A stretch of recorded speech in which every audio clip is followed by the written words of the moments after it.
ఈ సెషన్ లో మనము కొంత సమాచారము అనగా ప్లాస్టర్ ఆఫ్ ప్యారిస్, అదే విధంగా వాటర్ ఆఫ్ క్రిస్టలైజేషన్, స్ఫటిక జలము అంటే ఏంటి అనేటువంటి కాన్సెప్ట్ల గురించి మనం డిస్కస్ చేయడం జరుగుతుంది. సో మొదటగా ప్లాస్టర్ ఆఫ్ ప్యారిస్ అని అంటున్నాను.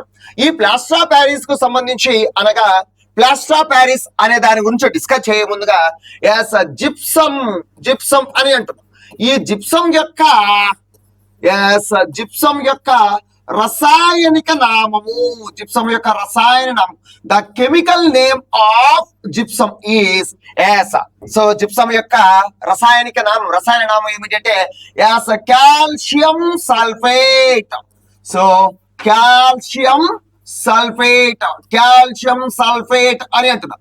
సో జిప్సమ్ యొక్క రసాయనిక నామం ఏమిటి అంటే యాస్ కాల్షియం సల్ఫేట్. సో అదే విధంగా జిప్సమ్ యొక్క ఫార్ములా ఏమిటి అంటే CaSO4 so first of all నేను ఇక్కడ జిప్సమ్ దాని యొక్క రసాయనిక నామం కాల్షియం సల్ఫేట్, ఫార్ములా CaSO4 అని అంటున్నాం. నెక్స్ట్ అదే విధంగా ఇక్కడ ప్లాస్టర్ ఆఫ్ ప్యారిస్ అని అంటున్నాం. సో ఈ ప్లాస్టర్ ఆఫ్ ప్యారిస్ దాన్ని సింపుల్ గా మనం ఏమంటామంటే POP అనేటువంటి పేరుతో మనం పిలుస్తాం. సో ఈ ప్లాస్టర్ ఆఫ్ ప్యారిస్ యొక్క రసాయన నామం ఏమిటి అనేది ఒకసారి మనం చూస్తే ప్లాస్టర్ ఆఫ్ ప్యారిస్ యొక్క రసాయనిక నామం ఏమిటంటే calcium sulphate. So calcium sulphate hemihydrate, calcium sulphate hemihydrate. అయితే దాని యొక్క ఫార్ములా ఏమిటి అంటే CaSO4 ఆఫ్ H2O అని అంటున్నాం. సో జిప్సమ్ యొక్క ఫార్ములా CaSO4 అదే విధంగా ప్లాస్టర్ ఆఫ్ ప్యారిస్ యొక్క ఫార్ములా CaSO4 H2O. జిప్సమ్ యొక్క రసాయనిక నామం కాల్షియం సల్ఫేట్, అదే విధంగా POP యొక్క రసాయనిక నామం కాల్షియం సల్ఫేట్ హెమీహైడ్రేట్ అని అంటున్నాం.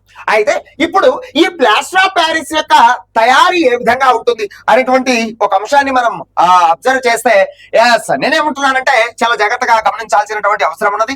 సో ఇక్కడ ఒకసారి చూస్తే ఏదైతే ఉన్నదో ఆల్రెడీ జిప్సమ్ గురించి చెప్పాం. సో ఆ జిప్సమ్ ఏదైతే ఉన్నదో ఆ జిప్సమ్ ను 373 కెల్విన్ల వద్ద, not degree Celsius. So gypsum ను 373 కెల్విన్ల వద్ద వేడి చేస్తే, సో 373 కెల్విన్ల వద్ద వేడి చేస్తే ఆ జిప్సమ్ అనేది పాక్షికంగా నీటి అణువులను కోల్పోయి వేడి చేస్తే, సో అది పాక్షికంగా నీటి అణువులను కోల్పోయి, సో పార్షియల్ గా వాటర్ మాలిక్యూల్స్ లాస్ అయిపోయి దేనిగా మారుతుందంటే ప్లాస్టర్ ఆఫ్ ప్యారిస్ గా మారుతుంది అని అంటున్నాం. సో జిప్సమ్ ను 373 కెల్విన్ల వద్ద వేడి చేస్తే అది పాక్షికంగా నీటి అణువులను కోల్పోయి POP గా మారుతుంది. సో నీటి అణువులను కోల్పోయినప్పుడు POP ఏర్పడుతుంది అని అంటున్నాం. సో ఇక్కడ చూస్తే జిప్సమ్ ఏదైతే ఉందో జిప్సమ్ యొక్క రసాయనిక నామం చెప్పాను. ఆ జిప్సమ్ ను 373 కెల్విన్ల వద్ద వేడి చేస్తే అది పాక్షికంగా నీటి అణువులను కోల్పోయినప్పుడు ఇలా రాసుకోండి బాగుంటుంది. సో కోల్పోయినప్పుడు ప్లాస్టర్ ఆఫ్ ప్యారిస్ అనేది ఏర్పడుతుంది అని అంటున్నాం. అయితే దీనిని వివరించేటటువంటి ఒక ఫార్ములాని ఒకసారి మనం చూస్తే జిప్సమ్ అని అంటున్నాం. సో జిప్సమ్ యొక్క ఫార్ములా CaSO4 సో CaSO4 ఈ జిప్సమ్ ను 373 కెల్విన్ల వద్ద ఈ జిప్సమ్ ని 373 కెల్విన్ల వద్ద వేడి చేస్తే అది పాక్షికంగా నీటి అణువులను కోల్పోయి ఏం ఏర్పడుతుందంటే plaster of Paris CaSO4 H2O ఏర్పడుతుంది. ఈ CaSO4 ను మనం ఏమని పేరుతో పిలుస్తామంటే POP ప్లాస్టర్ ఆఫ్ ప్యారిస్ అని అంటాం. ప్లాస్టర్ ఆఫ్ ప్యారిస్ యొక్క రసాయనిక నామం కాల్షియం సల్ఫేట్ హెమీహైడ్రేట్ అని అంటూ ఉన్నాం. ఓకే, సో ఈ విధంగా ప్లాస్టర్ ఆఫ్ ప్యారిస్ అనేది తయారవుతుంది అని అంటున్నాం. అయితే దీని గురించి ఇంకొద్దిగా సమాచారం ఉన్నది. ఆ సమాచారం ఏమిటంటే POP ప్లాస్టర్ ఆఫ్ ప్యారిస్ అనేది POP అని అంటాం. సో ప్లాస్టర్ ఆఫ్ ప్యారిస్ అనున్నది ఒక తెల్లని చూర్ణ పదార్థం, చూర్ణ పదార్థము. ప్లాస్టర్ ఆఫ్ ప్యారిస్ అనేది ఒక తెల్లని పౌడర్, ఒక వైట్ కలర్ లో ఉన్నటువంటి ఒక పౌడర్, ఒక తెల్లని చూర్ణం లాంటిది, ఒక తెల్లని చూర్ణ పదార్థము అని అంటున్నారు. ఈ ప్లాస్టర్ ఆఫ్ ప్యారిస్ కు నీటిని యాడ్ చేస్తే మళ్ళీ దృఢమైనటువంటి జిప్సమ్ గా మారుతుంది. అయితే ఇక్కడ ఒకసారి దాన్ని సూచించేటువంటి ఫార్ములా ఏ విధంగా ఉంటుంది అంటే, plaster of Paris, plaster of Paris CaSO4 of H2O. So plaster of Paris, ఈ ప్లాస్టర్ ఆఫ్ ప్యారిస్ కు నీటిని కలిపినట్లయితే, నీటిని ఎంత కలపాలి? 1.5. సో 1.5 H2O మాలిక్యూల్ కలిపినట్లయితే ఏమి తయారవుతుందంటే తిరిగి ఒక దృఢమైనటువంటి జిప్సం ఏర్పడుతుంది. సో దృఢమైనటువంటి జిప్సం ఏర్పడుతుంది. సో జిప్సం యొక్క ఫార్ములా ఏమిటంటే CaSO4 ఈ CaSO4 జిప్సం అంటాం. CaSO4 ఆఫ్ H2O ను ప్లాస్టర్ ఆఫ్ ప్యారిస్ అనేటువంటి పేరుతో మనం పిలవడం జరుగుతుంది. సో నేనేమంటున్నాను, POP అనగా ప్లాస్టర్ ఆఫ్ ప్యారిస్ అనేది ఒక తెల్లని చూర్ణ పదార్థం, ఒక వైట్ కలర్ లో ఉన్నటువంటి పౌడర్. సో ఈ ప్లాస్టర్ ఆఫ్ ప్యారిస్ కు నీటిని కలిపినట్లయితే, సో హాఫ్ H2O ఉంది, 1.5 H2O కలిపితే 2 H2O గా మారుతుంది. సో ఈ ప్లాస్టర్ ఆఫ్ ప్యారిస్ కు నీటిని కలిపినట్లయితే తిరిగి దృఢమైనటువంటి జిప్సం గా మారుతుంది అని అంటున్నాం. Okay, clear. దీని తర్వాత మరొక అంశం ఏమిటి అంటే POP అనున్నది, POP ప్లాస్టర్ ఆఫ్ ప్యారిస్ అనున్నది. సో ప్లాస్టర్ ఆఫ్ ప్యారిస్ అనున్నది సగం నీటి అణువును మాత్రమే కలిగి ఉంటుంది. సో సగం నీటి అణువును మాత్రమే ప్లాస్టర్ ఆఫ్ ప్యారిస్ అనున్నది సగం నీటి అణువును మాత్రమే కలిగి ఉంటుంది. దీనికి ప్రధానమైనటువంటి కారణం ఏమిటంటే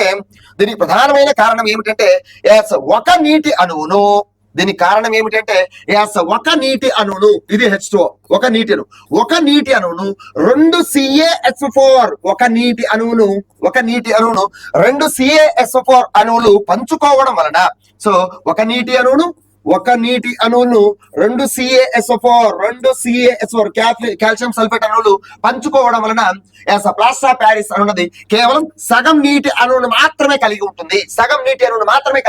సో ఇక్కడ చూస్తే ప్లాస్టర్ ఆఫ్ ప్యారిస్ యొక్క ఫార్ములా ఏంటి? సో ప్లాస్టర్ ఆఫ్ ప్యారిస్ యొక్క ఫార్ములాను ఒకసారి మనం గమనిస్తే CaSO4 ఆఫ్ H2O అని అంటుంది. అనగా ప్లాస్టర్ ఆఫ్ ప్యారిస్ అనున్నది సగం నీటి అణువును మాత్రమే కలిగి ఉంటుంది. దీనికి ప్రధానమైన కారణం ఏంటంటే ఒక నీటి అణువును 2 CaSO4 అణువులు పంచుకోవడం వలన ప్లాస్టర్ ఆఫ్ ప్యారిస్ నందు కేవలం సగం నీటి అణువు మాత్రమే ఉంటుంది అని అంటున్నాం. Okay, clear. దీని తర్వాత అయితే ప్లాస్టర్ ఆఫ్ ప్యారిస్ యొక్క ఉపయోగాలు ఏంటి? What is the uses of plaster of Paris అనేది ఒకసారి చూస్తే ప్లాస్టర్ ఆఫ్ ప్యారిస్ యొక్క ఉపయోగాలు. సో ప్లాస్టర్ ఆఫ్ ప్యారిస్ యొక్క ఉపయోగాలను ఒకసారి మనం అధ్యయనం చేస్తే ఫస్ట్ పాయింట్ నేనేమంటానంటే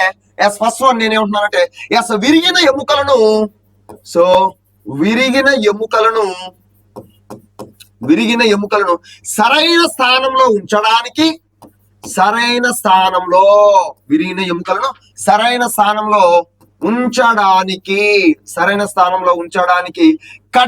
కట్ల యందు సో విరిగిన ఎముకలను సరైన స్థానంలో ఉంచడానికి కట్టేటువంటి కట్ల యందు. నెక్స్ట్ అదే విధంగా బొమ్మలు, ఐడల్స్ అమ్మ. సో బొమ్మలు మరియు అలంకరణ సామాగ్రి, బొమ్మలు మరియు అలంకరణ సామాగ్రి తయారీ యందు, అలంకరణ సామాగ్రి తయారీ యందు ప్లాస్టర్ ఆఫ్ ప్యారిస్ ను ఉపయోగించడం జరుగుతుంది అని అంటున్నాను. సో ఫస్ట్ లో నేనేమన్నాను, విరిగిన ఎముకలను సరైన స్థానంలో ఉంచడానికి కట్టేటువంటి కట్ల యందు. అదే విధంగా బొమ్మలు, ముఖ్యంగా వినాయక విగ్రహాలను కూడా మనం ప్లాస్టర్ ఆఫ్ ప్యారిస్ తోనే తయారు చేస్తూ ఉన్నాం. అయితే ఈ మధ్య పర్యావరణం పైన అవగాహన పెరగడం వలన ఈ ప్లాస్టర్ ఆఫ్ ప్యారిస్ తో తయారయ్యే వినాయక విగ్రహాల స్థానంలో మట్టితో తయారు చేయబడినటువంటి వినాయక విగ్రహాలను ఎక్కువగా వినియోగిస్తున్నారు. Okay, so plaster of Paris అనేది వాస్తవానికి ప్లాస్టర్ ఆఫ్ ప్యారిస్ తో వినాయక విగ్రహాలను తయారు చేసినట్లయితే ఆ వినాయక విగ్రహాలను ఒక 3, 5 లేదా 7 సంథింగ్ డేస్ ఆ రోజుల్లో నీటిలో వేయడం జరుగుతుంది. సో నీటిలో వేసినట్లయితే ఈ ప్లాస్టర్ ఆఫ్ ప్యారిస్ వలన నీటి కాలుష్యము, అదే విధంగా ఆ నీటి పారుదల ఉన్నటువంటి నేలలో కూడా నేల కాలుష్యం అనేది జరుగుతుంది. ఈ విధంగా నేల కాలుష్యం, నీటి కాలుష్యాన్ని నివారించడానికి సో ప్లాస్టర్ ఆఫ్ ప్యారిస్ తో తయారయ్యే వినాయక విగ్రహాల స్థానంలో మట్టితో తయారు చేయబడినటువంటి వినాయక విగ్రహాలను ఉపయోగిస్తున్నారు. Note it. Note it. Okay, clear. So బొమ్మలు మరియు అలంకరణ సామాగ్రి, సో డెకరేషన్ ఐడల్స్ కానీ అదేవిధంగా డెకరేషన్ ఆర్టికల్స్ కానీ, సో వాటి తయారీలో ప్లాస్టర్ ఆఫ్ ప్యారిస్ మనం ఉపయోగిస్తూ ఉన్నాము అని. నెక్స్ట్ మరొకటి ఏమిటి అంటే ఎస్, కట్టడాలు మరియు ఉపరితలాల యొక్క కట్టడాలు మరియు ఇక్కడ చూడండి, సో కట్టడాలు అదేవిధంగా భవనాల యొక్క ఉపరితలాలను, సో భవనాల యొక్క కట్టడాలు మరియు భవనాల యొక్క ఉపరితలాలను, దట్ మీన్స్ సర్ఫేసెస్, వాటి యొక్క ఉపరితలాలను నునుపుగా చేయడానికి ఈ ప్లాస్టర్ ఆఫ్ ప్యారిస్ ను మనం ఉపయోగిస్తున్నాం. ఓకే, సో కట్టడాలు అదేవిధంగా భవనాలు ఏవైతే ఉంటాయో, కట్టడాలు మరియు భవనాల యొక్క ఉపరితలాలను, ముఖ్యంగా ఇప్పుడు చూడండి ప్రతి కొత్తగా నిర్మించినటువంటి భవనం యొక్క గోడలను నునుపుగా చేయడానికి, ఆ గోడల యొక్క ఉపరితలాలను నునుపుగా చేయడానికి, అదేవిధంగా పైన స్లాబ్ లో కూడా ఏం చేస్తుంటామంటే వాటి యొక్క ఉపరితలాలను అంటే సర్ఫేస్ ని స్మూత్ గా చేయడానికి ప్లాస్టర్ ఆఫ్ ప్యారిస్ మనం ఉపయోగిస్తూ ఉన్నాం. సో ఇది ప్లాస్టర్ ఆఫ్ ప్యారిస్ యొక్క ఉపయోగాలు. సో విరిగిన ఎముకలను సరైన స్థానంలో ఉంచడానికి కట్టే కట్టయందు, అదేవిధంగా ఆ బొమ్మలు మరియు అలంకరణ సామాగ్రి తయారయ్యేందు, నెక్స్ట్ కట్టడాలు మరియు భవనాల యొక్క ఉపరితలాలను నునుపుగా చేయడానికి మన ప్లాస్టర్ ఆఫ్ ప్యారిస్ ను వినియోగిస్తూ ఉన్నాం అని అంటున్నాం. ఓకే, సో దీన్ని ఒకసారి మనం రివిజన్ చేసినట్లయితే ఫస్ట్ ఆఫ్ ఆల్ నేను ఏమంటున్నాను, ఎస్ ప్లాస్టర్ ఆఫ్ ప్యారిస్ అంటే ఏంటి, దాని యొక్క రసాయనిక నామం, దేని నుంచి తయారు చేస్తాం, ఎస్ ఏమి లేదు, జిప్సం ఏదైతే ఉందో CaSO4 ఏమంటామంటే మనము ఎస్ జిప్సం అనేటువంటి పేరుతో మనం పిలుస్తాం. సో ఆ జిప్సం ను 373 కెల్విన్ల వద్ద వేడి చేసినప్పుడు అది పాక్షికంగా నీటి అణువులను కోల్పోయి CaSO4 గా మారుతుంది. ఆ CaSO4 మనం ఏమంటామంటే ప్లాస్టర్ ఆఫ్ ప్యారిస్ అని అంటాం. వాస్తవానికి ప్లాస్టర్ ఆఫ్ ప్యారిస్ అనేది ఒక తెల్లని పౌడర్ లాంటిది. ఈ ప్లాస్టర్ ఆఫ్ ప్యారిస్ కి నీటిని చేస్తే తిరిగి దృఢమైనటువంటి గట్టిగా ఉన్నటువంటి జిప్సం ఏర్పడుతుంది. Okay, clear. సో ఇక్కడ ఇంకొకటి చూస్తే ప్లాస్టర్ ఆఫ్ ప్యారిస్ అనున్నది కేవలం సగం నీటి అణువును మాత్రమే కలిగి ఉంటుంది. దీనికి కారణం ఏంటంటే ఒక నీటి అణువును 2 CaSO4 అణువులు పంచుకోవడం వలన ఇది సాధ్యపడుతుంది. అయితే దీని యొక్క ఉపయోగాలు ఏంటి అనేటువంటి అంశాన్ని కూడా ఇక్కడ డిస్కస్ చేయడం జరిగింది అని అంటున్నాం. దీని తర్వాత మనం ఇంకొక అంశాన్ని డిస్కస్ చేయాలి. అదేంటంటే ఎస్ స్ఫటిక జలము, వాటర్ ఆఫ్ క్రిస్టలైజేషన్ స్ఫటిక జలము అని అంటాం. సో స్ఫటిక జలము అంటే ఏంటి అనేది ఒకసారి మనం చూసినట్లయితే ఎస్ ఒక లవణం యొక్క ఫార్ములా నందు, ఇంపార్టెంట్ అండి ఇది, ఒక లవణము దట్ మీన్స్ సాల్ట్. సో ఒక లవణం యొక్క ఫార్ములా నందు ఒక లవణం ఉంటుంది, సాల్ట్ ఉంటుంది, దానికి నిర్దిష్టమైనటువంటి ఫార్ములా కూడా ఉంటుంది. సో ఒక లవణం యొక్క ఫార్ములా నందు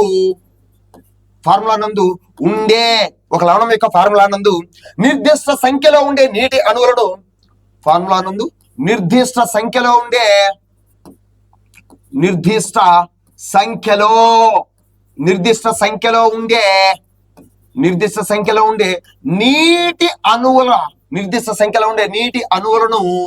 నీటి అణువులను మనం ఏమని పేరుతో పిలుస్తామంటే స్ఫటిక జలము.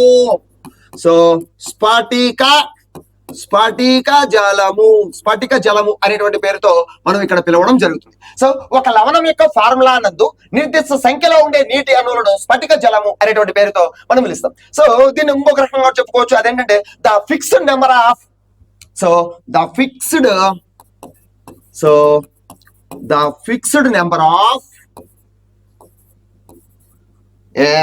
ఒకసారి ఇక్కడ మనం గమనించినట్లయితే, so the fixed number of water molecules. So the fixed number of water molecules the fixed number of water molecules in a formula of salt.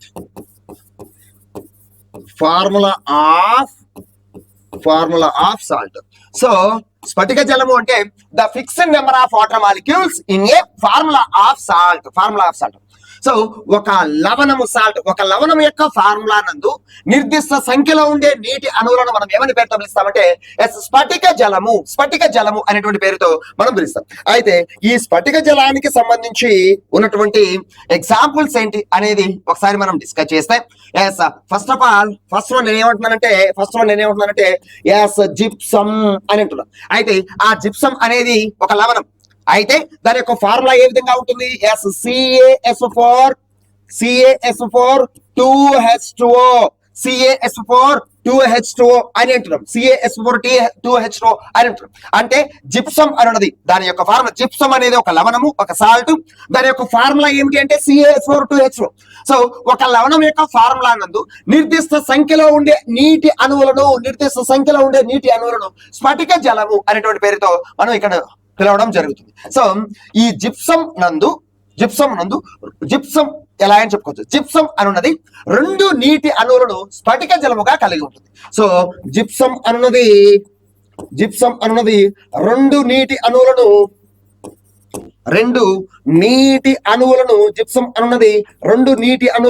స్ఫటిక జలముగా కలిగి ఉంటుంది.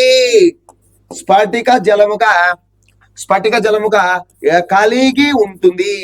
జలముగా కలిగి ఉంటుంది అని అంటున్నాం. So gypsum contain 2 number of water molecules as water of crystallization అని అంటాం. So gypsum అనున్నది 2 నీటి అణువులను స్ఫటిక జలముగా కలిగి ఉంటుంది.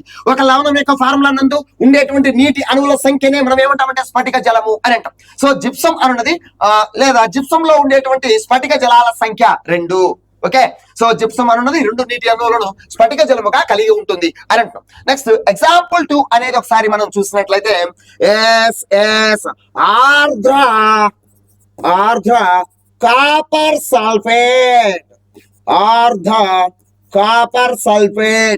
సల్ఫేట్ అని అంటున్నాం. సో దీని యొక్క ఫార్ములా విషయానికి వస్తే CuSO4 అని అంటారు. CuSO4 5H2O. సో ఆర్ద్ర copper sulphate, hydrated copper sulphate. So ఈ ఆర్ద్ర కాపర్ సల్ఫేట్ అనున్నది 5 నీటి అణువులను స్ఫటిక జలముగా కలిగి ఉంటుంది. ఓకే, నెక్స్ట్ అదే విధంగా ఎగ్జాంపుల్ 3 అనే దాన్ని ఒకసారి మనం అబ్జర్వ్ చేసినట్లయితే ఎగ్జాంపుల్ 3 అనేది ఒకసారి చూస్తే ferrous sulphate. So ferrous sulphate. So దీని యొక్క formula FeSO4 7H2O. So ferrous sulphate అనున్నది 7 నీటి అణువులను స్ఫటిక జలముగా కలిగి ఉంటుంది అని అంటున్నాం. నెక్స్ట్ ఎగ్జాంపుల్ 4 విషయానికి వచ్చినట్లయితే వాషింగ్ సోడా, సోడియం కార్బోనేట్.